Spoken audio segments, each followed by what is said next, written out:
Puedes tener muchos estudios, pero si al final no tienes el aprendizaje de tratar con el cliente, de tomarle el pulso al mercado, estudias hasta los 24 y luego te das cuenta y dices, bueno, como si empezases de nuevo en un sitio, ¿no? Nuestro primer cliente así un poquito grande fue Hard Rock, cosa de un mes o así, estábamos llevando Barcelona, Roma y varios países europeos. Claro, cuando entras a trabajar con un cliente grande, todos los clientes que te vienen después, claro, ya puedes darle el referente del cliente grande.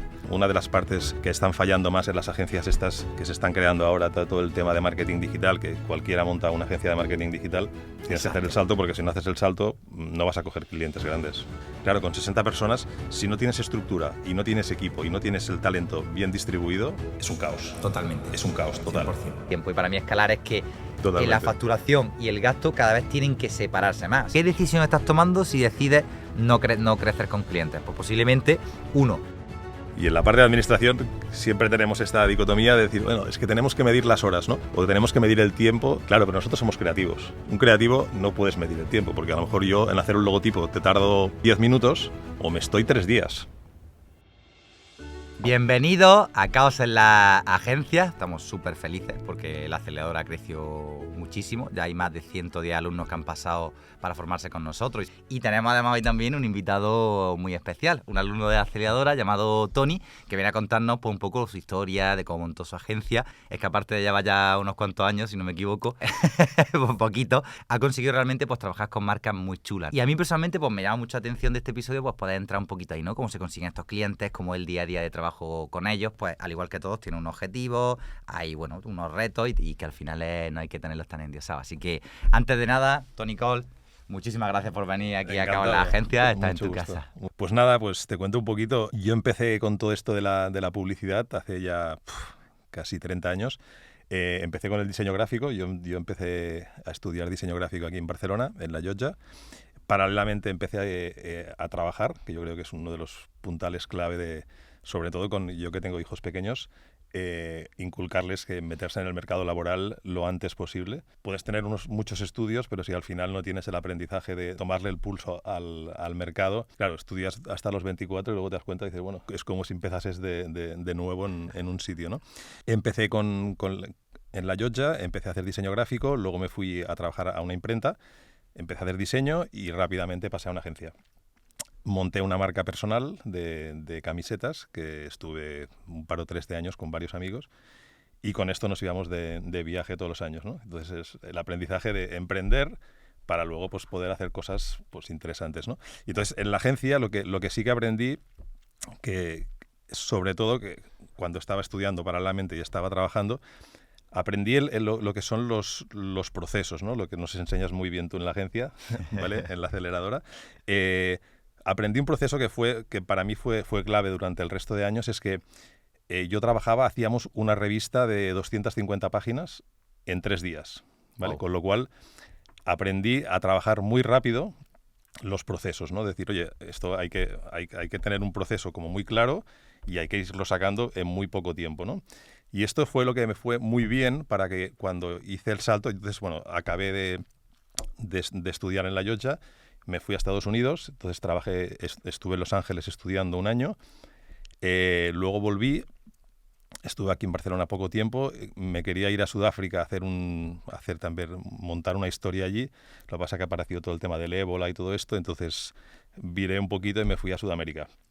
Me fui a Venezuela, entonces estuve unos meses allí en Venezuela para montar una agencia en Venezuela.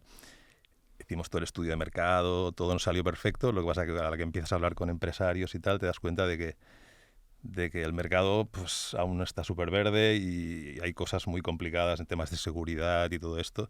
Y entonces dije, oye, vamos a volver a casa, vamos a recular y entonces montamos la agencia aquí en Barcelona, ¿vale? Que montamos Blausel. Y lo que estabas comentando antes, ¿no? Lo que empezamos en nuestros inicios a trabajar con cosas pequeñitas, pero al final siempre llega una oportunidad, ¿no?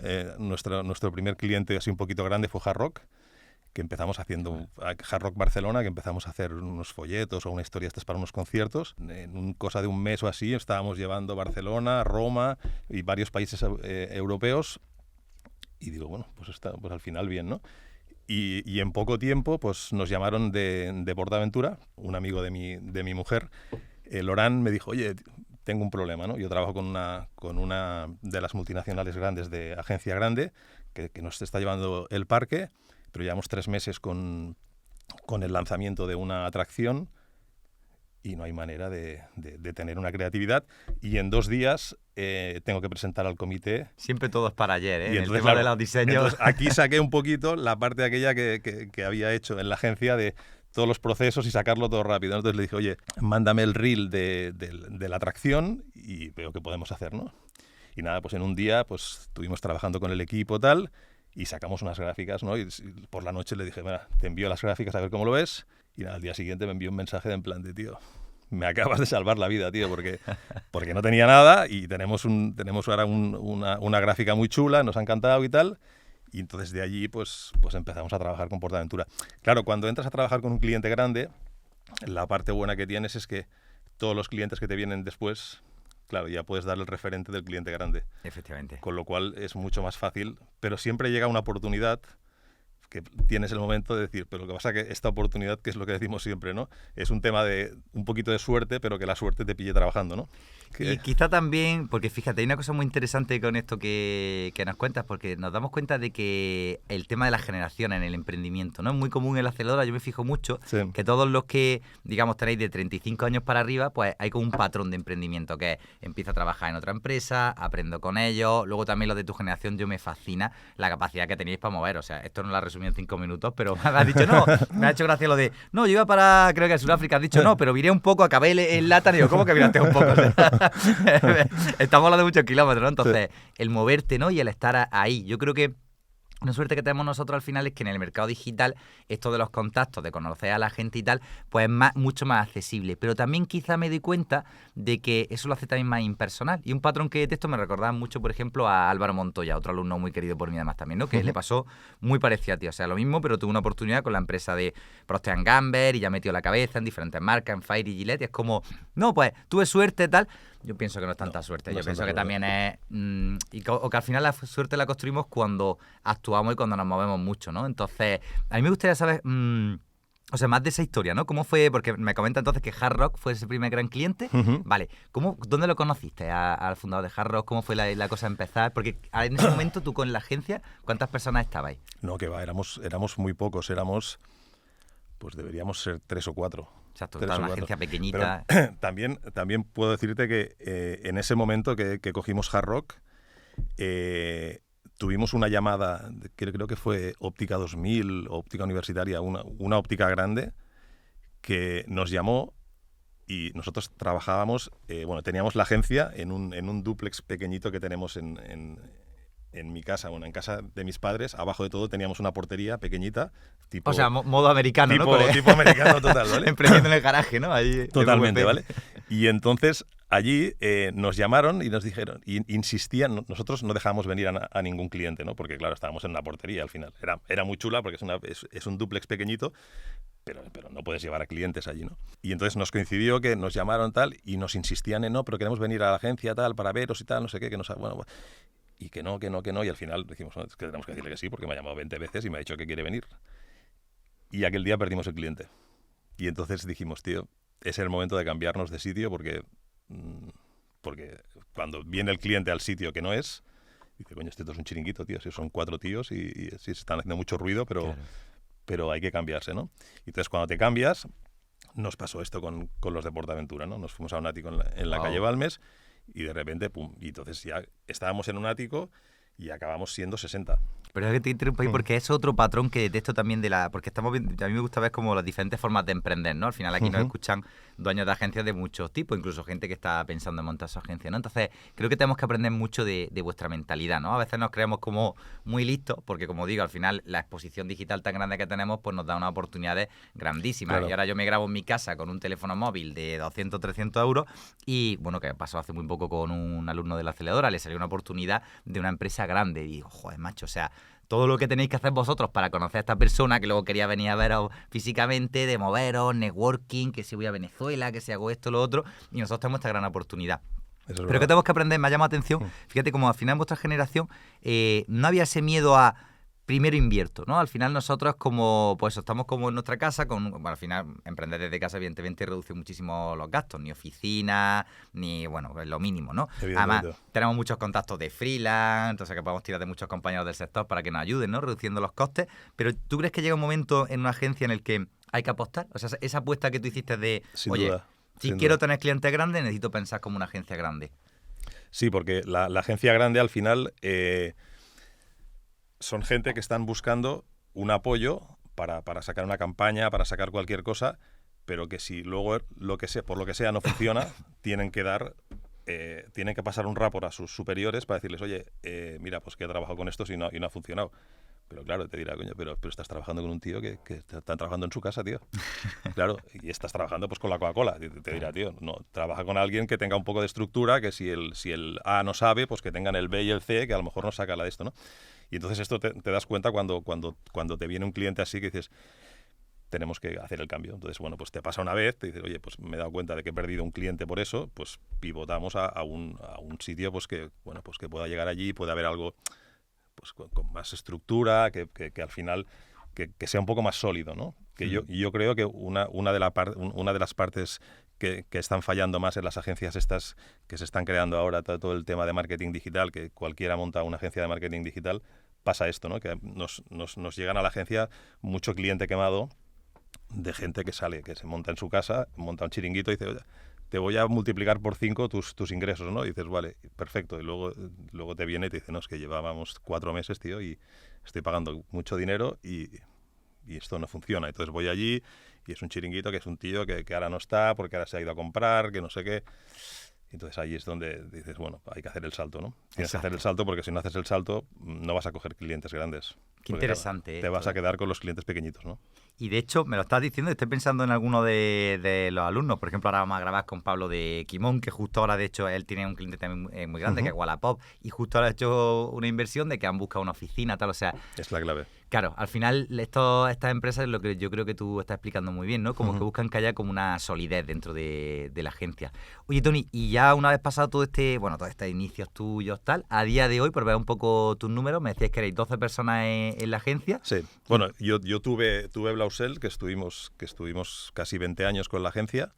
En 2007 o así, que hubo un poco la crisis aquella fuerte, nosotros teníamos el equipo dividido un poco porque estábamos con las elecciones del Fútbol Club Barcelona, teníamos medio equipo allí, medio equipo en la agencia, y entonces vino la crisis. Nosotros en principio no nos enteramos porque teníamos el equipo dividido, pero cuando ya ganamos las elecciones nos retornó todo el equipo y decimos, ¿ahora qué hacemos con toda esta gente?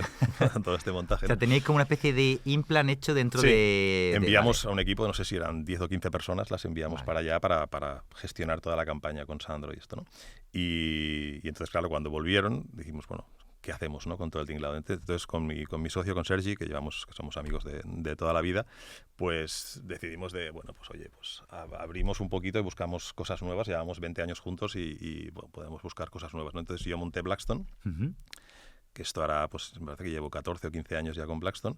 Entonces, yo venía de una agencia muy grande de 60, 70 personas y dije, tío, vamos a hacer una cosa más pequeñita, que cuesta, porque claro, cuando eres pequeñito, claro, la tendencia es intentar crecer, es hacerte grande, ¿no? Y es lo que tenemos que intentar, estamos intentando no hacerlo, pero entonces ahora con Blackstone, pues bueno, pues llevamos 13 o 14 años y sí, somos 10, 12 personas, intentamos no crecer mucho porque... Bueno, que cuesta, porque al final te van viniendo clientes y al final no puedes decir que no, pero... Y eso, ¿no? Pues entonces, ¿la pregunta cuál era? No, lo estaba expresando perfecto. Se me ha ido. No, pero al final el tema era la situación actual de la agencia. Sí. Este paso... Bueno, a mí contigo, Tony, me pasa, ya que has mencionado el Fútbol Club Barcelona, yo me recuerda mucho a André Iniesta, ¿no? Porque al final tiene mucha humildad. De repente es como, no, pues estaba haciendo las elecciones del Fútbol Club Barcelona, otro cliente grande, ¿no? Porque estaba con BlackRock, con no sé qué. O sea, que yo creo que es interminable la lista de clientes interesantes. Bueno, que llevamos muchos años, también es normal. Sí, con el Barça yo creo que llevamos, yo te diría, 20 años así trabajando con ellos. Primero en Nike y luego se vendió. todo el tema de licensing, y también llevamos, pues sí, 20 años con ellos o así. Buenísimo. Pues Sí. ahora entramos un poco en el día a día de estos clientes, ¿no? Nos quedamos Sí. con esta primera parte de, oye, para captar a un cliente grande va a necesitar tú, si tienes en este caso pues una estructura, una forma de trabajo, que es tú desde tu casa, con tu equipo de freelance ahí montado. Que eso está bien para arrancar, Claro, exacto. pero no te puedes quedar allí. Un mentor mío que tiene mucha gracia, Iván Carlos, le llama la narcolancha, ¿no? Como que tú al principio cuando montes empiezas y tienes ahí Pues el un equipo poco en la eso, es un metido. poco eso, sí. Entonces ya, bueno, pues si quieres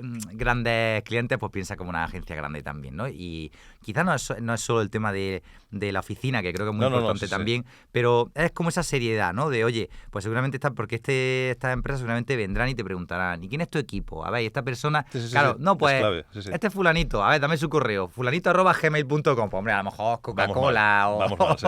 o Sí. te miran y te dicen, a ver, muchachos, Sí, vamos sí. mal, ¿no? O sea, que nos quedamos con esa clave, chulísimo. Sí.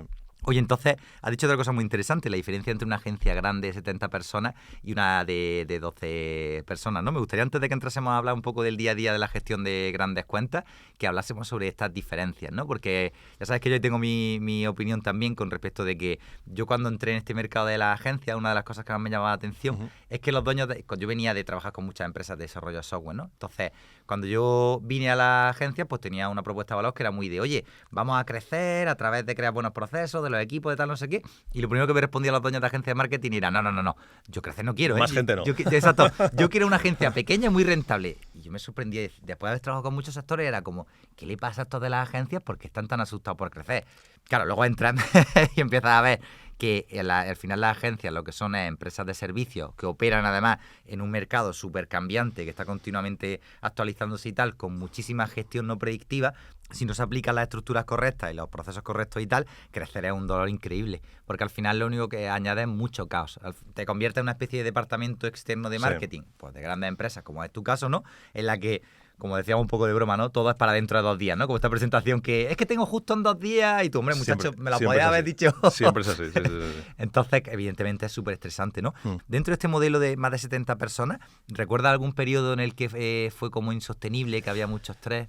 Mira, yo creo que en esta parte la parte clave es a partir de las 10, 12 personas, que es en el punto que estamos ahora. Por eso lo estoy intentando frenar un poquito, porque hasta las 10, 12 personas el equipo es muy importante. Porque el equipo al final, tener unos buenos fichajes es clave, ¿no? Tener talento en la empresa es clave.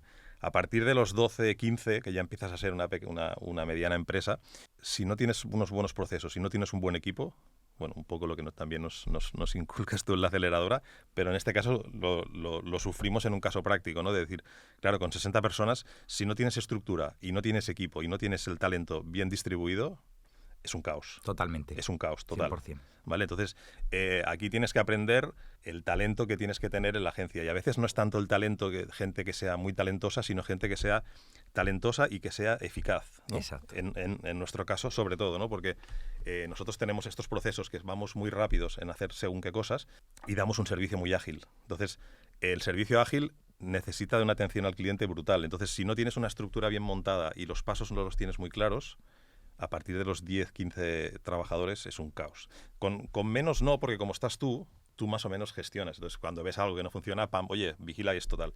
Pero cuando son 60 tíos, claro, 60 tíos, te das cuenta cuando ya hay un pitote allí que dices, bueno, ¿ahora cómo arreglamos esto? Porque Exacto. llevamos un mes que estamos fallando con todo. Y entonces te llama el cliente, tío, es que ¿qué ha pasado aquí, no? Y dices, ¿qué ha pasado? Entonces, claro, te enteras tú al cabo de un mes de cómo arreglas eso, ¿no?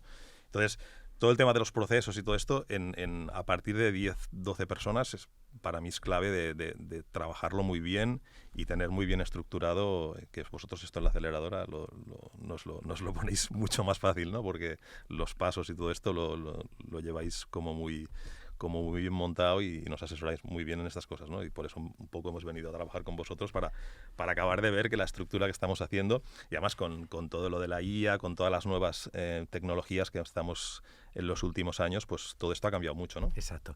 Y en estas cosas, pues una aceleradora como la vuestra no está mucho... Y además mucho que lo estás apoyo. clavando porque, de hecho, estadísticamente esto que dices, o sea, que no sé si es una sensación tuya, pero bueno, recordarás, de hecho, que tú entraste a través de uno de los desafíos Foco, ¿no? Que hacemos cada X tiempo. Exacto, sí. ¿Te acuerdas que en uno de los ejercicios hablamos del tamaño de la agencia en España, ¿no? Y cuando vemos el tamaño de la agencia en España, pues si lo comparamos con el tamaño de empresas normales, pues veremos que empresas de unas 5 hay unas cuantas, de 5 a 11 hay menos, de 11 a 20, o sea, lo normal, ¿no? De 50, más de 50 ya hay muy poquitas, o hay menos. Sin embargo, cuando eso mismo lo hacemos en el mercado de la agencia, es súper curioso porque ves que de 1 a 5 hay muchas, de 5 a 11 hay otras cuantas, y de 11 a 25 hay más todavía. Es decir, es como que el embudo de repente se ensancha y se vuelve a cerrar, ¿no? Y visualmente dices, bueno, ¿qué está sucediendo aquí? O sea, tiene muchísimo sentido lo que dices, Tony, porque nosotros sabes que en la aceleradora aplicamos mucho el tema del Agile. El Agile, muy resumidamente, que mucha gente, no, la agilidad, el Agile. Básicamente, hace 25 años ahora, en el año 2000, se reúnen todos los principales dueños de las empresas de tecnología y dicen, oye, ¿qué está pasando aquí? Curiosamente, trabajamos mucho, como sabes, el tema de los squads. Yo creo que una agencia, cuando pasa de cierto tamaño, ya no puede funcionar como un bloque. Además, sabes que estamos muy en contra de los departamentos, ¿no? De, joder, tengo 7 en SEO, 10 en diseño, y me decías tú ahora desayunando antes de venir aquí, ¿no? Que había un momento en el que tú te sentías como el pegamento, de que llegaba a un departamento y decías, no, pero esto no lo hagáis porque los de tal están haciendo no sé cuánto, y luego iba al otro corriendo, ¿no? Como un poco en medio, ¿no? Pasa mucho esto con los projects. Hay muchas agencias grandes que tienen algunos projects que son el pegamento de los departamentos y los pobres están pues que mueren, ¿no? Entonces, el tema es que en Agile el tamaño máximo de un squad precisamente es entre 6 y 12 personas. Entonces estoy totalmente de acuerdo contigo en que si tú pasas esta línea de crecimiento y pasas de estas 12 personas sin haber trabajado bien esta estructura, estos procesos y todo esto, pues te puedes meter en un problema, ¿no? Claro, justamente es eso, que entonces empiezas a fichar a gente porque no llegas. Claro, exacto. Y entonces los costes se te van disparando. Llega un punto que dices, sí, tengo 50 personas, pero no gano nada. Pero 0 euros en el banco. Claro, no gano nada, porque todo se me va, porque como no tengo estructura, entonces vamos saltando de aquí, de allá, de aquí, de allá, ¿no? Entonces esto, si no lo tienes controlado, pues duras muy poquito. Es un problema, sin duda. Y, Tony, entonces, bueno, y de hecho es muy común, tengo un montón de clientes que le ha pasado justo exactamente como a ti, de, oye, llegases 30, 40, 50, 60, pero luego de repente tuve que hacerme más pequeñito, ¿no? Ese que decíamos al principio, ¿no? Del pensamiento de la agencia. Nosotros, por eso, en los 20 años que estuvimos con la agencia grande, llegamos hasta 60, pero fue escalado. O sea, que escalamos bastante rápido al principio. La verdad es que cuando subes, multiplicar por 2, por 3 es relativamente fácil hasta que llega un punto que te estancas y entonces, bueno, te estancas, creces, pero menos, ¿no? Pero no nos pasó que hiciésemos un salto de los 60 y luego dijimos, bueno, vamos bajando, luego no. Llegamos a los 60, hubo una crisis fuerte y entonces nos cogió con lo que te he comentado antes, ¿no? Entonces allí, bueno, pues tienes que replantearte si dices, oye, vuelvo a reestructurarlo todo de una manera de que reestructuro a las 60 personas o buscamos otra vía, ¿no? Que al final pues pivotas a otro modelo y en principio éramos 2 socios y luego teníamos 2 socios más pequeñitos y entonces dijimos, oye, pues hacemos una cosa, disolvemos y entonces cada uno que se monte por su lado, porque volver a empezarlo todo era como, o sea, 20 años haciendo esto y ahora volver a empezarlo todo, claro, era como muy de esto, ¿no? Además con socios, ¿no? Que también eso al final añade... Bueno, socios, pero eran socios amigos, ¿no? Que al final, bueno, como empiezas todas las cosas, ¿no? Que empiezas con los amigos y al final todo el mundo te dice que no lo hagas, pero bueno, al final los amigos son los amigos y entonces hay que mantenerlos y los seguimos manteniendo a día de hoy, que yo creo que esto es una de las claves, ¿no? Pero sí, entonces pivotas a otro modelo y dices, bueno, pues voy a montar una agencia un poquito más pequeñita, Sergi también montó otra historia y cada uno pues fue montando su cosita, ¿no? Y seguimos en contacto todos y tal. Con todo el aprendizaje que has tenido con los otros, pues creas un modelo como más a tu medida y más ad hoc, ¿no? Entonces intentas pues mantenerlo, no crecer tanto y mantenernos en los 10, 12. Que no sé si vamos a durar mucho, pero bueno. Pues si mi experiencia no me falla, no. Porque has dicho una cosa muy clave ahí también, de que, claro, en este viaje me sobredimensiono, llego a 70 personas, pero claro, como funciono con una organización funcional, valga la redundancia, como no tengo los procesos tan definidos, tal, pues eso, pues entro ya en una estructura muy grande, luego también a lo mejor la oferta y la fidelización de clientes también es muy importante revisarlo, ¿no? Para que nosotros siempre hablamos de la diferencia entre crecer y escalar. Para mí crecer es como que los gastos y los beneficios van bailando, ¿no? En el tiempo. Y para mí escalar es que la facturación y el gasto cada vez tienen que separarse más. O sea, yo empiezo y tengo 1.000 euros de facturación y 0 euros de gasto. Luego tengo 2.000 euros de facturación y imagínate, y 200 euros de gasto. Y esto tiene cada vez que ser más distante, ¿no? Así es como verdaderamente pues, una empresa escala y dice, oye, esto merece la pena porque luego tengo ese beneficio, ¿no? Sí. Pero es curioso que siempre que os reducís en tamaño y tal, lo has dicho tú antes, has dicho una cosa muy, muy clave que es, las empresas quieren crecer. Entonces es evidente Bueno, que... tienen que crecer. Efectivamente. Y podemos hablar ahora un poco de vías de captación y tal. Yo creo que vosotros habéis funcionado muy bien por el boca a boca, por las grandes marcas, por la autoridad, de todo esto que Sí. estabas diciendo, ¿no? Sí. Pero es que aunque no lo busques, o sea, aunque no inviertas en publicidad, aunque no hagas nada, van a seguir viniendo clientes. Y decirle que no a estos clientes y mantenerte pequeño, realmente el otro día salió un debate muy chulo en LinkedIn que participé yo también y hablamos de esto de, oye, ¿qué pasa? ¿Qué decisión estás tomando si decides no crecer con clientes? Pues posiblemente, uno, estás cediendo terreno a tus competidores que cogerán esa oportunidad, ganarán ese cliente, generarán más autoridad, facturarán más, mejorarán sus sistemas porque tendrán más. Entonces, el quedarte como encerrado con mis clientes, con tal, el tomar esa decisión de hacer una agencia pequeña, a veces, bueno, puede funcionar bien, pero mi experiencia me dice que ya no solo es que las empresas querían crecer, sino que nosotros como emprendedores también queremos seguir desarrollándonos, ¿no? Entonces, pero yo creo que la clave está ahí, ¿no? En que llegue un momento en el que diga, vale, a mí nadie me ha explicado cómo funciona una agencia. Está claro que esto es un modelo muy peculiar, que no es ni una compraventa de coches, ni es un bar, ni es una carnicería, es una empresa de servicios con gestión no predictiva en un mercado muy, como hemos dicho, cambiante. Entonces, ¿cuáles son las normas del juego? Y ahí un poco donde entramos nosotros en la aceleradora, ¿no? Que fue lo que yo me obsesioné realmente cuando entré en este sector. Decía, a ver, pero ¿cómo se escala de verdad una agencia? Y ahí es lo que buscamos trabajar, ¿no? Bueno, y ahora con Blackstone, Tony, me decía, 12 personas, ¿lleváis cuántos años?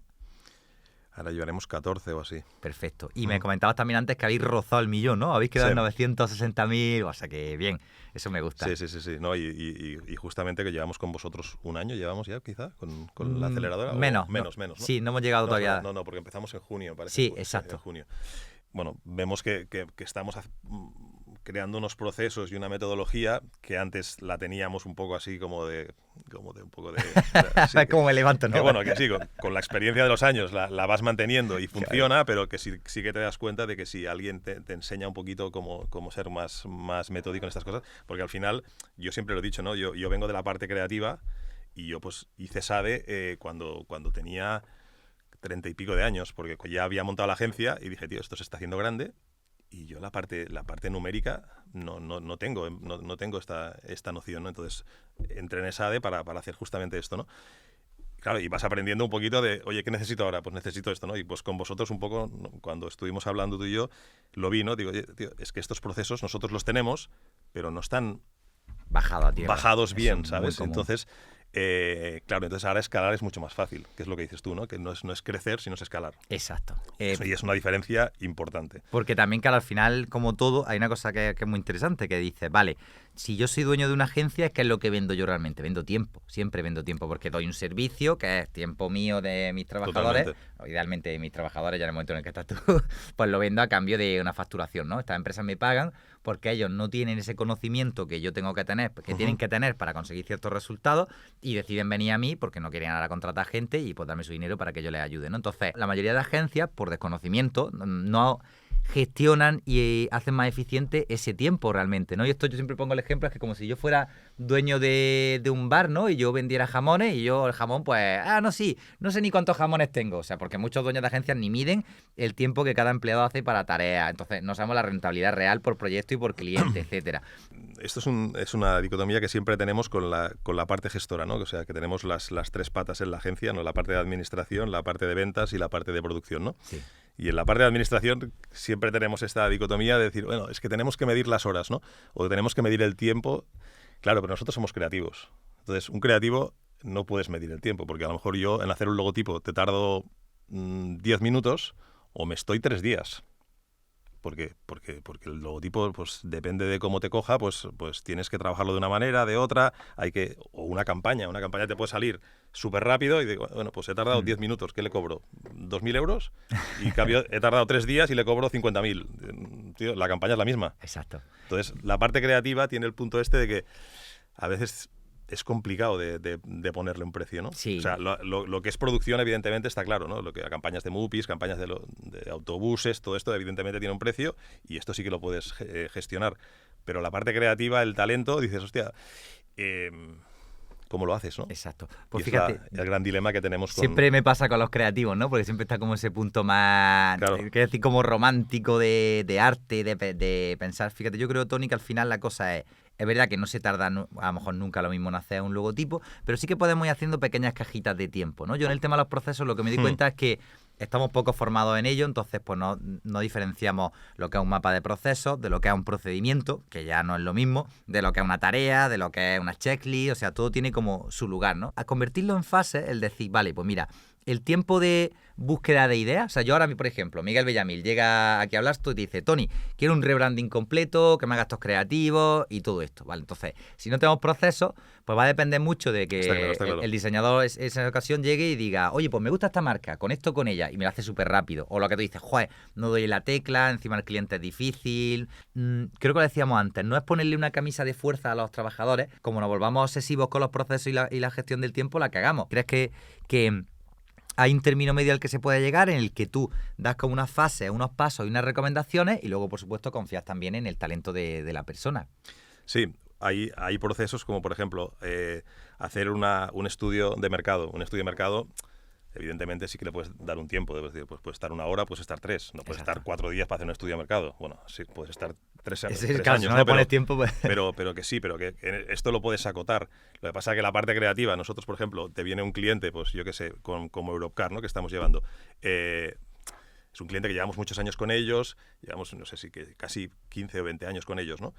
Porque nosotros tenemos clientes que, no sé por qué, pero nos duran, se quedan en la agencia y no se van. Entonces, pero bueno, quiere decir que están contentos todos, ¿no? Pero sí que es cierto que cuando llevas un cliente que llevas mucho tiempo y es un cliente que tiene es relativamente fácil poder hacer creatividades, porque lo tienes muy por la mano y vas un poquito rápido, ¿no? Pero, por ejemplo, otro cliente que también hemos trabajado, por ejemplo, es Cologar, ¿no? Papel higiénico. Claro, no es lo mismo hacer campañas para una marca como Europcar que un papel higiénico, porque el papel higiénico tienes que darle más vueltas, porque hay cosas que dices, a ver, esto cómo lo planteamos para que no quede raro, ¿no? Pues necesitas más tiempo. Pero sí que es cierto que necesitas más tiempo solo en la parte creativa. Luego todo el resto del escalado, pues allí tienes muchas partes que sí que puedes medir. La parte creativa es donde tienes que dar un poquito de manga ancha para que realmente el creativo no se sienta tienes 3 horas, me quedan 10 minutos y no tengo nada. Bueno, pues no, tranquilo, vamos a darle una vuelta, habla con el equipo, habla con otros creativos, busquemos diferentes vías, a ver cómo lo trabajamos y al final sale. Pero no le puedes decir, oye, es que te queda 1 hora para que me presente la campaña, porque te dirá, a ver qué saco, ¿no? Entonces, para sacarte una cosa que no es, pues tienes que darle tiempo. Pero sí que es cierto que el resto de espacios sí que los puedes medir. Totalmente de acuerdo. De hecho, a mí me pasa una cosa, por ejemplo, a nosotros en la publicidad lo que mejor nos funciona es procesos. Siempre que decimos proceso en el gancho de publicidad, nos vienen clientes, tal, son los anuncios ganadores.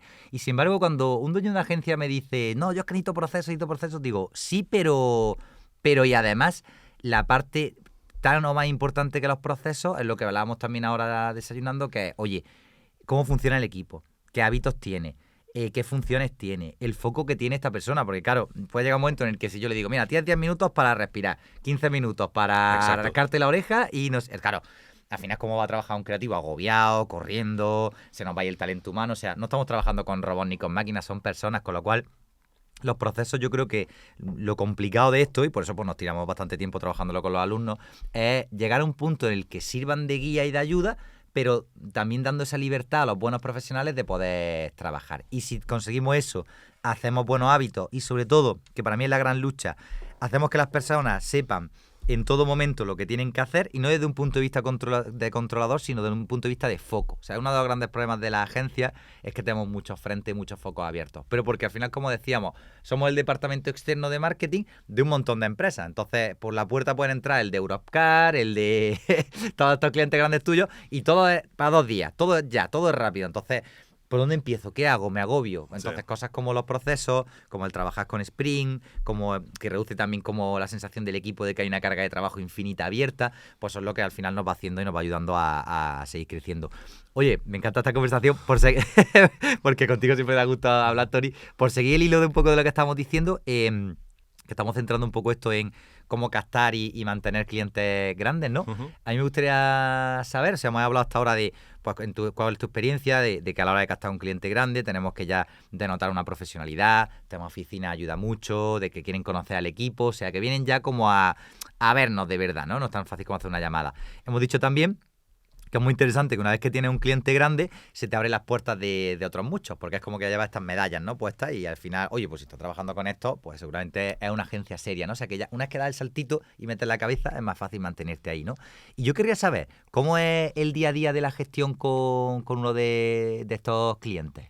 O sea, por ejemplo, has mencionado Europcar, ¿no? Que es Sí. el último que has comentado. ¿Cómo es la relación con esta empresa? ¿Cuáles son los interlocutores que tenéis con ellos? Nosotros, por ejemplo, con Europcar, nosotros tenemos un equipo que solo está dedicado a ellos. ¿Vale? Tenemos a 4 personas que solo están dedicadas a ese cliente. Entonces, con lo cual, tenemos a un project manager que es Llorens, y entonces el resto de equipo, que son diseñadores y copies, lo que hacen es trabajar la parte de projects, trabajar directamente con todo el equipo de marketing y ventas de Europcar, tanto nacional como internacional, ¿vale? Bueno, ahora estamos cogiendo internacional desde hace ya un año y pico o así, pero con nacional llevamos ya muchos años. Entonces, igual que nos pasó en su primer día con PortAventura, que entramos con una campañita y acabamos llevando casi todo el parque, llevábamos tiendas, llevábamos trade nacional, trade internacional, llevábamos muchas cosas, porque al final te vas metiendo en los departamentos. Te pasa un poquito igual con los clientes grandes, ¿no? Con los clientes grandes tú haces una campaña para Europcar y luego pues el de Nike dice, ha visto la campaña por ahí, ha dicho, ¿quién es esta campaña? Esta campaña la ha hecho tal. Ah, pues oye, contáctame con estos tíos. Exacto. Nosotros tuvimos, mira, justamente cuando presentamos, cuando empezamos a trabajar con PortAventura, al cabo de poco tiempo nos hicieron una entrevista en Expansión. Y yo digo, tío, ¿Expansión? No sé, me ha llamado Expansión, no sé qué tal, para hacer una entrevista. Salimos en Expansión con una entrevista en una contra, porque empezamos a trabajar con Bollicao. Y entonces salimos con una entrevista, porque nos preguntaban todas las campañas que hacíamos con Bollicao, toda la parte de marketing promocional, pues salimos por allí, ¿no? Al día siguiente nos llamó Ferrero. Wow. Y dice, ¿y este? Ahora me llama Ferrero. ¿Pero a quién es contacto? No, nos ha llamado tal. Y entonces fuimos a la reunión, que fue espectacular, porque fuimos Sergio y yo, los dos solos y tal. Claro, nosotros teníamos 23 o 24 años, ¿no? Éramos jovencitos y tal. Y entonces nos meten en una sala de aquellas de, no sé si habían como 50 sillas. Nos sentamos y empieza a entrar gente, tío, y dije, tío, ¿esto qué es, tío? Que somos dos, tío, estamos aquí con nuestra presentación y tal. Y entonces pues entró el director general, que nos había visto y que nos quería conocer, ¿no? Y esto al final te viene porque ven campañas que tú has ido haciendo, ven un poquito el trabajo que estás haciendo, y al final es lo que pasa ahora un poquito multiplicado por 40 con el tema de las redes, ¿no? Que tú al final te vas haciendo viral, te vas teniendo influencia, vas teniendo notoriedad, y la gente coño, yo quiero trabajar con este tío. El precio, pues el precio es relativo, porque yo quiero trabajar contigo. Exacto. Entonces, ¿cuánto vale? Es que me es igual lo que valga, ¿no? Un cliente grande te dirá, yo he visto lo que hacen, he visto cómo lo hacen, quiero trabajar con esta gente. Yo creo que el juego más es curioso porque Entonces, al final ya entras un poco, no en Champions, pero te pues todo estás ascenso, ¿no? peleando con los de Champions. Vale, pues bueno, vale. O sea, claro, al final entiendo que todo empieza por una campaña, prueban contigo y cuando ya metes la cabeza es como más fácil, ¿no? Seguir creciendo estas grandes marcas. Es interesante porque cenaba anoche con Mar Domínguez, bueno, la mega crack de LinkedIn, y me decía justo esto, ¿no? Que al final una cosa que tiene LinkedIn, que es un canal, por ejemplo, de adquisición para grandes marcas muy interesante, al final LinkedIn yo creo que es como este movimiento que tú tenías de irte para un lado, de un evento, de otro tal, llevado a lo digital, lo cual lo hace mucho menos personal, con lo cual para mí es menos efectivo. O sea, yo creo que es más interesante todavía a día de hoy, si tú quieres ganar grandes marcas, relaciónate con ellas. Es decir, yo qué sé, si yo quisiera, por ejemplo, ganar grandes marcas de alimentación, ve a la feria principal. Me pasó que 2 alumnas, Gemma y Arantxa, un abrazo desde aquí, han ido a Fitur, ¿no? Que es como la feria de tema de turismo y tal. También, sí. Oye, pues las dos han vuelto con clientes grandes. Pues ¿por qué será? Pues porque estás allí, al final ya te reconocen. Además,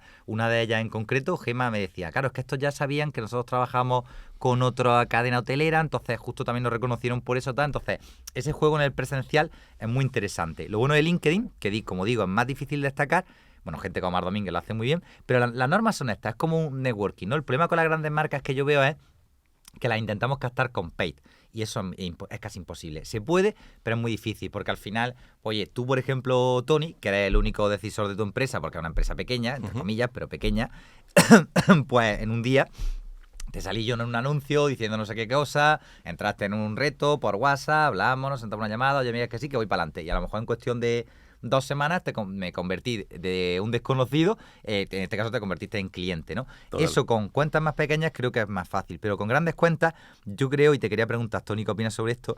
Que el juego es mucho estar ahí, ¿no? Como, oye, pues mira, he hecho una campaña para fulanito, y ya entonces, pues lo que tú decías, ¿no? He hecho una campaña para Bollicao, y ya los de Ferrer pues te dicen, oye, joder, ¿este quién es, no? Que está aquí haciendo cosas chulas en nuestros sectores, queremos conocerlo, ¿no? Sí. Entonces es un poco la forma de destacar, ¿no? Bueno, es lo que comentábamos antes, ¿no? Cuando hemos empezado, que al final los departamentos de marketing de las empresas grandes, al final tienen que justificar un poquito el por qué están trabajando contigo. ¿Me entiendes? O sea, al final tú no puedes trabajar con un tío que está trabajando en su casa, o puedes trabajar para una cosa muy pequeñita que se justifique mucho, pero si quieres hacer campañas, si quieres hacer un seguimiento tal, al final tienes que justificar, mira, es que estos tíos han hecho la campaña para Bollicao, han trabajado con Ferrero, han trabajado con Europcar, trabajan con Nike, trabajan con no sé qué. O sea, quiero decir que, tío, que si se han equivocado por lo que sea, tenían unos referentes estos tíos, ¿no? O al revés, o la campaña ha ido muy bien porque estos tíos trabajan con toda esta gente. Y nosotros una de las cosas que tenemos, que yo creo que hemos trabajado muy bien durante los años, es que aparte de tener esta metodología de que damos un servicio como muy rápido, ¿vale? Yo creo que somos muy proactivos en estas cosas, somos muy proactivos en la venta cruzada, ¿no? Bueno, en la venta cruzada, en hacer un co-branding de, por ejemplo, si trabajamos con PortAventura mira, un ejemplo fue, nos vino el banco de sangre, que necesitaban sangre, ¿vale? Porque se estaban quedando con las reservas bajas y nos dijeron, oye, necesitamos que nos ayudéis a hacer una campaña para ver cómo la gente pues puede donar sangre, ¿no? ¿Y cómo vino este cliente? Mira, por aterrizar un poco, porque me hace gracia Por porque... lo mismo, porque al final alguien conoce a no sé quién, también hay muchos contactos, porque claro, con muchos años también conoces a mucha gente, ¿no? Pero te dicen, oye, necesitamos que nos activéis esto y que... Entonces, claro, nosotros directamente, ¿qué haces? Piensas en tus clientes. PortAventura, pues dijimos, oye, pues banco de sangre, PortAventura. ¿Qué hacemos? Halloween, todo el tema de la sangre, pues decimos, oye, montamos un autocar en la puerta del parque y toda la gente que dé sangre, pues le damos una entrada gratis. ¡Wow! Pues ¡Qué lo bueno! petamos. Entonces hicimos lo mismo, hicimos una acción de relaciones públicas y cogimos y dijimos, oye, pues enviamos a los periodistas una bolsa de sangre con su nombre, vacía. Sí. Entonces decía, oye, ahora es tu momento de poder llenar esto y cuando vengas pues tendrás una entrada gratuita, no sé qué, no sé cuántos para... Entonces, claro, pues esto viralizó por el tema de los medios. Claro. Y nos vino muchísima gente y llenamos todo esto con una sola acción, ¿no? Entonces, al final, el hacer el juntar las marcas es una de las cosas que muchas veces Mythic nos entró por esto, porque Europcar nos dijo, oye, necesitamos hacer acciones con el segmento de gente soltera, porque son gente que tiene un poder adquisitivo alto y que se puede gastar dinero pues en alquilar coches de alta gama. ¿Qué hacemos? Oye, pues Mythic. Hablamos con Mythic, le decimos, oye, queremos montar una acción cruzada, queremos hacer una campaña en Barcelona y otra en Madrid, ¿no? Entonces, en Madrid cerramos el hipódromo de la Zarzuela y en Barcelona lo hicimos en el puerto. Entonces, montamos una fiesta para captar, para dar visibilidad a todo esto, ¿no? Entonces, ¿qué pasó? Pues Mythic nos vio y nos dijeron, hostia, estos tíos montan unos tinglados chulos, en la parte de eventos, quiero que nos montéis los eventos durante los próximos años, ¿no? Ya estuvimos casi 3 años montando eventos, montábamos 230 eventos al año, casi teníamos un evento al día. Era una locura, claro. Entonces esto, ¿qué te hace hacer? Pues te hace crecer más porque tienes que meter un equipo solo para hacer esto, que es lo que comentábamos antes, ¿no? No quieres crecer y le vas dando dimensión al tema, ¿sabes? Pero claro, si le dices que no, por ejemplo, a una gran empresa, al final, pues imagínate que esa gran empresa, bueno, me parece impresionante lo que nos estás contando, ¿no? Al final, cómo incluso ya cuando estás ahí metido, puedes actuar como también de punto de unión entre diferentes empresas, ¿no? Este ejemplo me ha encantado del Banco de Sangre y PortAventura, ¿no? Porque entiendo que además es un win-win para las dos empresas, algo súper creativo, que se viraliza. Pero claro, entiendo, Tony, que como tú decías antes, tú puedes decir, no, pues yo me quiero quedar pequeño, pero al final... Yo creo que todos tenemos que optar a acabar trabajando con estos clientes grandes, porque el cliente pequeño tiene unas cosas buenas y por eso yo creo que las agencias deben de empezar por ahí, que es mucho más rápido capitalizarte, porque al final esta carnicería de tu pueblo, pues, oye, pues te sientas con el dueño y en un par de cervezas pues le cierras un fee de 500 a 1.000 euros, por ejemplo, al mes, ¿no? Pero cuando tú ya quieres facturar con una cuenta 200.000, 300.000 euros y tener menos clientes, pero más grande y más rentable y tal, tienes que pasar el juego a la gran empresa. Y el tema, claro, es lo que tú dices, ¿no? Al final... estamos hablando un poco de la gestión del día a día, ¿no? Que me encanta que nos comentes esto, ¿no? De, oye, como tip, pues aprovecha tus contactos, ¿no? De si tienes un cliente... Bueno, eso a mí me ha pasado de alguna forma en la aceleradora. Yo antes tenía como consultor cliente aislado y ahora al juntaros, raro el que no me dice, me decías tú antes, no, pues estamos con Marc Grael haciendo una cosa, tal, el otro con Aitor, el otro con no sé qué. Pero el tema es, o sea, al final estas grandes cuentas van a pedirte que quieren más cosas. Entonces casi que tienes que seguir creciendo. ¿Cómo se gestiona esto? Porque claro, tú ya has vivido lo que es tener que crecer hasta el punto de tener un equipo solo para una empresa, en este caso el Barcelona, ¿no? Decía, incluso implantado ya dentro de la empresa. Entonces, ¿cómo gestiona este ritmo para poder absorber esa carga de trabajo que te piden estas grandes empresas? Bueno, al final es montar squads, como tú decías antes, es ir montando equipos conforme te van entrando estos clientes grandes, claro, ¿no? Entonces, dedicar el talento que tú crees que necesitará este equipo, pues para esto, ¿no? Entonces, luego tener un equipo paralelo, que es el equipo que nosotros tenemos como I+D, que lo que hacemos es nos dedicamos a mirar los clientes que tenemos para ver cómo podemos, evidentemente, dar esa proactividad, decir, oye, hemos pensado esta acción que seguramente no nos ha pedido, pero vemos que, oye, pues hay la moda esta o hay la tendencia esta y queremos que os podíais adjuntar. Que a veces nos dicen que no, pero muchas veces nos dicen que sí. Exacto. Y esto creo que nuestros clientes es una de las cosas que realmente valoran, ¿no? Aparte de nuestra agilidad, valoran el que vayas aportando cosas, ¿no? Exacto. Decir, oye, pues esto no lo habíamos pensado, pero podría ser interesante, ¿no? O porque tú ya son clientes que llevas muchos años con ellos y ya sabes qué perfil tienen, cuál es su cliente ideal, con lo cual al final le estás dando vías para llegar a su cliente ideal, que a lo mejor ellos no han pensado, o a lo mejor hay una acción de co-branding que te está pidiendo el banco de sangre y dices, claro, no se me ocurrirá nunca en Halloween llamar al banco de sangre. Pero bueno, pues a lo mejor por la agencia me ha llegado de que quieren hacer una acción cruzada, ¿no? Y así es una de las maneras que hemos captado muchos clientes con estas cosas. Que muchas veces es indirectamente, ¿eh? Porque lo piensa y dice, oye, pues llamamos al banco de sangre. Y llamamos al banco de sangre y de repente pues el banco de sangre dice, oye, pues estos tíos trabajan bien, me gusta cómo trabajáis, sois ágiles y realmente funcionan las cosas que hacéis. Qué bueno. Y al final pues quiero trabajar con vosotros, ¿no? Entonces coges el banco de sangre y coges a PortAventura y sigues fidelizando a PortAventura, ¿no? Claro. Entonces vas un poquito abriéndoles el scope, ¿no? Y es lo que comentabas tú antes, que al final tienes que crear notoriedad, tienes que tener los contactos, y entonces si no llegas con ninguna de las dos, entonces haces el pay. O sea, nosotros al pay no hemos llegado nunca porque con estas dos patas ya nos ha funcionado, ¿no? Entonces el pay, la verdad es que no lo hemos utilizado prácticamente. Hemos hecho algo ahora con alguna cosita con el departamento de Kit Digital porque estaban haciendo nuestra historia, pero no lo hemos utilizado en 30 y pico de años, no lo hemos utilizado. Claro, nunca. el Pay también hay que diferenciar un poco lo que es la captura o generación de demanda, porque Pay también es, por ejemplo, este episodio de este podcast podríamos coger en YouTube y, oye, pues vamos a pagar a YouTube para que se muestre más, ¿no? No, evidentemente, sí. Claro, o sea que hay muchas opciones, no, pero que te entiendo lo que me dices, que al final, igualmente, llega un momento en el que el ser humano siempre compra porque tiene buenas referencias de ti, porque ve que trabajas con gente y sobre todo las grandes empresas, yo creo que siempre van a fijarse mucho en tu portfolio, quieren, lo que tú decías, conocerte, estar en tu oficina, etcétera. Qué guay. O sea, entiendo, Toni, también, claro, que aquí coge mucha importancia la figura del ejecutivo de cuentas, que tenemos que ser proactivos, porque lo interesante de las grandes marcas es que no es como nuestro cliente que nos paga 1.000 euros y le hacemos los trabajos de siempre, sino que realmente son empresas tan grandes que si quisiéramos podíamos crecer casi de forma infinita con ellas. O sea, nunca se acaba el presupuesto, entre comillas, ¿no? Que ellos tienen, siempre puede haber nuevas ideas, siempre puedo coger otra submarca, otra delegación, otro país, ¿no? Lo digo por experiencia también con otros alumnos que tienen así clientes grandes. Oye, y por ir ya concluyendo, aquí nos gusta, por supuesto, meternos en los temas económicos y creo que hay un tema muy interesante aquí que es el tema de los presupuestos dentro para estas grandes marcas. Es decir, cuando una gran marca de estas viene, yo me pongo en la piel ahora de un dueño de agencia que ha trabajado con clientes normalitos, vamos a decir tamaño pyme, y un día que tú lo dices con mucha naturalidad de, no, pues vino Bollicao, ¿no? Yo me imagino que toca ahí en la oficina el señor Bollicao, no hay al timbre y ding dong y entra dentro de la oficina.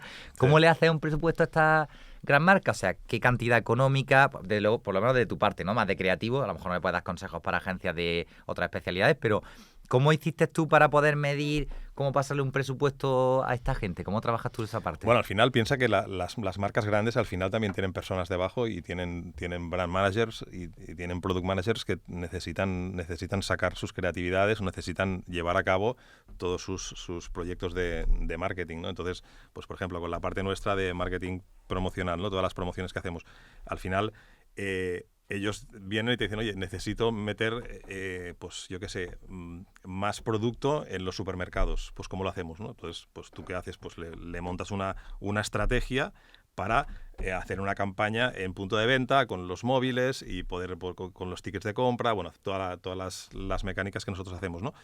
Pues al final el presupuesto es lo mismo, al final que como si trabajases con una empresa pequeña, lo que pasa que pues con volúmenes grandes, ¿no? Pues oye, pues ¿qué regalo vamos a hacer? Ahora pues estamos con una campaña con Morris, vamos a regalar bicicletas.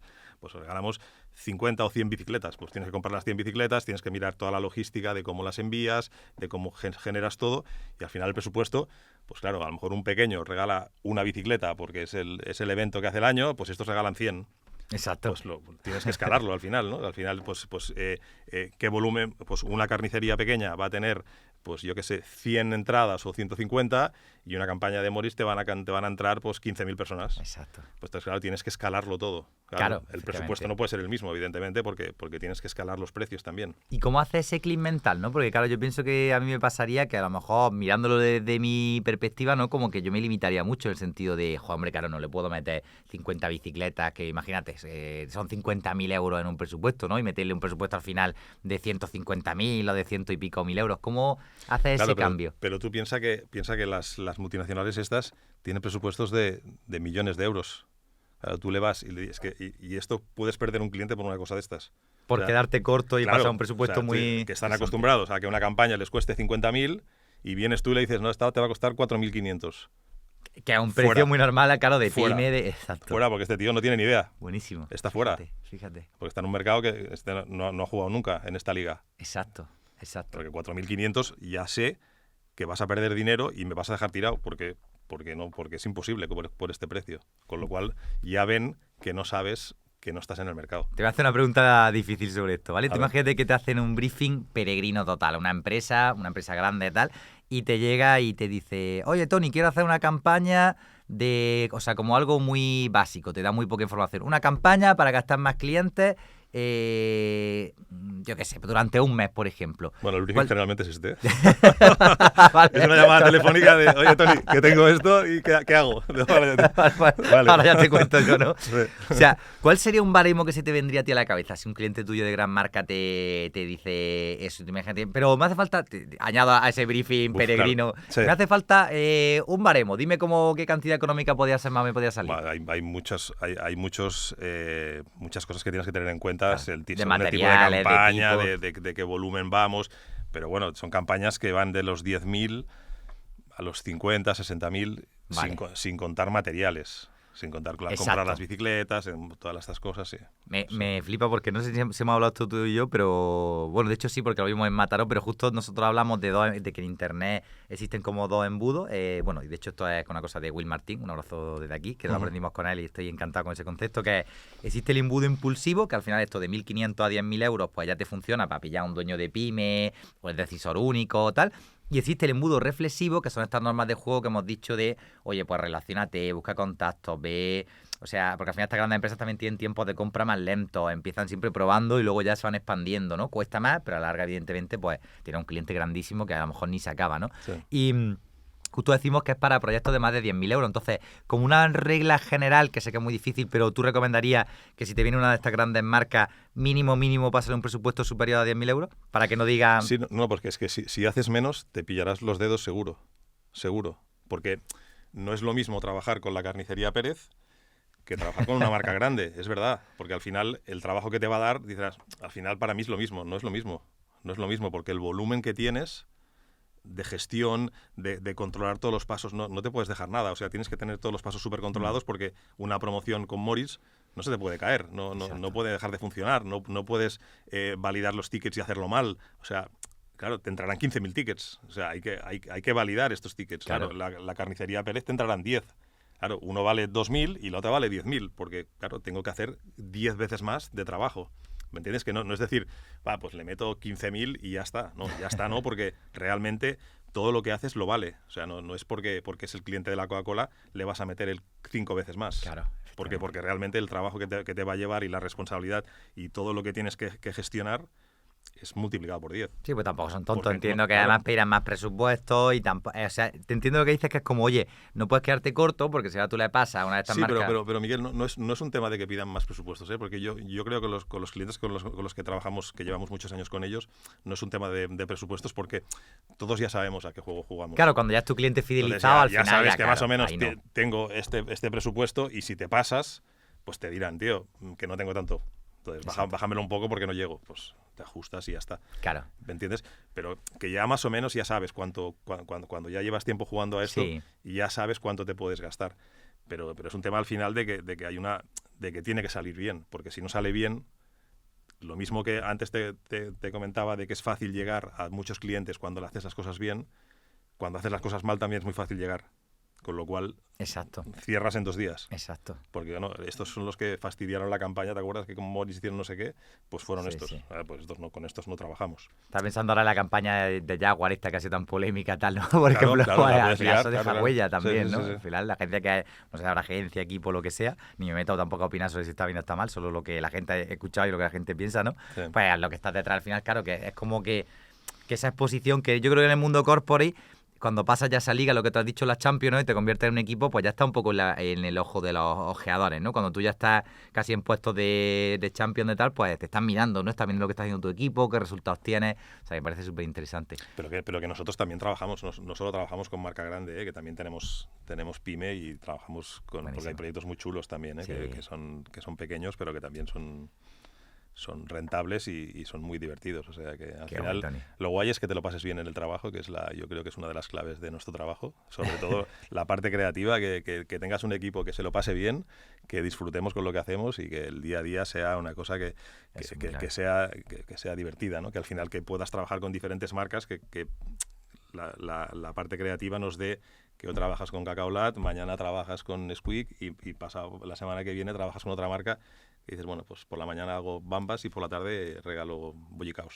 Entonces, esta es la parte Desafío chula. también, claro. Es la parte para chula un creativo nuestra, ¿no? sobre todo, ¿no? Sí, sí, sí. Yo tuve un tiempo cuando empezamos a crecer que miraba la agenda, que antes las agendas las teníamos escritas, que ahora ya es todo digital, pero antes cuando las teníamos escritas iba rellenando y decía, hostia, tío, la Danone, Coca-Cola, tío, qué guay, ¿no, tío? molaba la agenda. Y yo cuando empecé quería tener esta agenda así, ¿no? Tan chula. Pues, Me encanta. pues sí. Toni, pues me pasa que podía estar contigo hablando de este tema como 3. O sea, se me están ocurriendo todo el rato nuevas preguntas, me hace curiosidad un montón de cosas. O sea, que yo creo que, no sé qué habrá parecido a vosotros, pero yo nomino a Toni para una segunda para un segundo round. Y así también vemos un poco los comentarios. Dejadnos en comentarios si queréis, los que estéis en YouTube, en Spotify, qué cosas le preguntaría a Toni, ¿no? Sobre la gestión de las grandes marcas. Y yo, por ir concluyendo, te quería preguntar, Toni, ¿cómo es ahora mismo para ti el futuro de la agencia, ¿no? Esta segunda oportunidad de crecimiento, ahora que estás en la aceleradora, ahora que estamos planteando este tema de los squads, ¿cuáles son tus objetivos para el próximo año y cómo vislumbras tú los siguientes pasos? Bueno, un poquito lo que te comenté cuando estábamos trabajando en el día a día con la aceleradora, ¿no? Que es crecer, sí, porque al final tienes que crecer no tanto por ti, sino también por el equipo, porque al final el equipo, para mantener el talento tiene que ver que vas progresando y que la agencia está creciendo y que todos crecemos, ¿no? Crecemos todos juntos. Pero que sobre todo el crecimiento sea un crecimiento, como decías antes, ¿no? Escalonado, ¿no? Que realmente el paso a paso que vas dando no sea de, venga, ahora vamos a crecer y vamos a crecer 15 clientes más y entonces el año que viene vamos a facturar 4 veces más, ¿no? Porque entonces ahí es cuando se desmonta todo, ¿no? Exacto. Entonces ir creciendo, pero de una manera controlada, ¿no? Control, exacto. Y yo creo que los procesos que nos estáis acabando de poner y toda la estructura que estamos haciendo con David y con el equipo, y yo creo que vamos en camino. O sea que no me cabe duda. Te doy las gracias. Así también. que volveremos a hablar dentro de unos meses y luego gracias a ti por la sí, confianza. sí. Así que volveremos a repetir esta entrevista en unos meses y ya nos contarás. Seguro que sí. A ver si nos tallan 40 personas otra vez. Ya me lío otra vez. Pues era culpa tuya. Vale, pues. Efectivamente. Toni, un verdadero placer. Muchísimas Encantado. gracias. Muchas gracias a ti, tío. Y esta es tu casa. Ojalá verte aquí otra vez de nuevo en Cabo en la Cuando agencia. quieras. Muchas ¿Vale? gracias por la entrevista. Merci, tío.